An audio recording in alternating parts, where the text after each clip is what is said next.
Welcome back, everyone. If you ever wanted to know what the buzz is happening in nature, we have two naturalists here from Johnny Appleseed. We have Haley Williams and Marie Walton. Welcome. Thank you so much for having us. All right, so tell us all about the bees. Yeah, we're talking about little yellow and black insects that live in a group in a hive and help pollinate our gardens.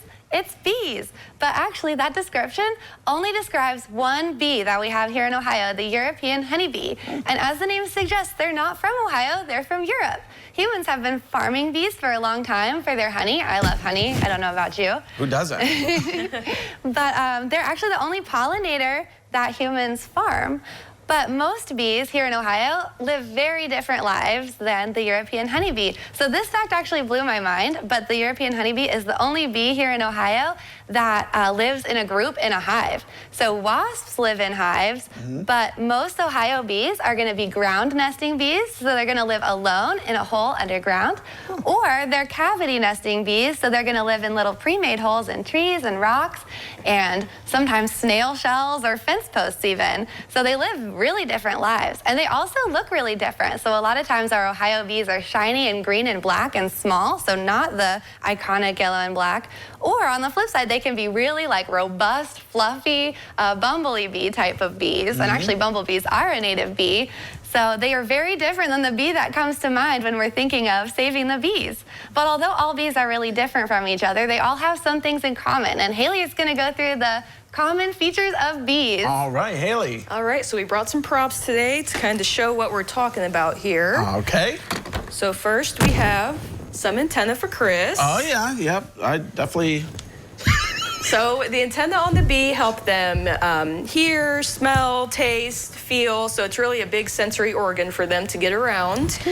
Next we have some compound eyes. I'll have to take off my glasses real quick to put on the better viewing glasses. So these compound eyes help the bees to see shapes and colors and patterns. I can see already. So that's going to help them determine which flower they want to land on so they can get their food and pollinate. Next we have this big new body part for Chris here, and he's going to wrap this around. So let's go like this? Yep.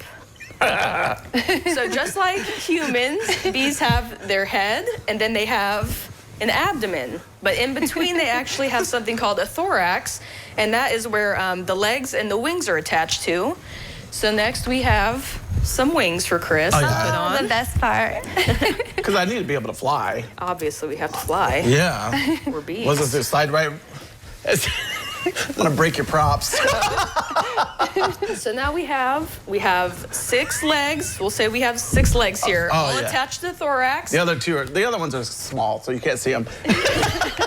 So these legs are fuzzy, and that's what's going to help the bees pollinate. And then he has his wings attached to the thorax too, and he has 2 sets of wings to help him get a soft landing on the flowers when he's going to pollinate. And the thorax contains all of the muscles to help him move these appendages here. And our last thing is the most notorious part of the bee, which is the stinger. Oh. So the stinger is attached to the abdomen here. So it's actually in the abdomen most of the time, so they're retractable body parts. And as well as stinging, they also use the stinger as an egg-laying organ. It's also known as an ovipositor. And so only female bees have these stingers because only female bees need to lay eggs. So when they need their egg-laying organ or their stinger, they're going to bring it out of their body. They'll use it for whatever they need, and then they'll retract it back up into their body. Oh, well, that's... So I know what you're saying is I'm a female bee right now. Today you are. Yeah, I'm not used to having my abdomen on my backside either, so yeah, it's very interesting. All right, well, ladies, thank you so much for coming on today and telling us all about the bee. I'm going to be buzzing away because I can't wait to make some honey. Well, don't go away because we have more when we return.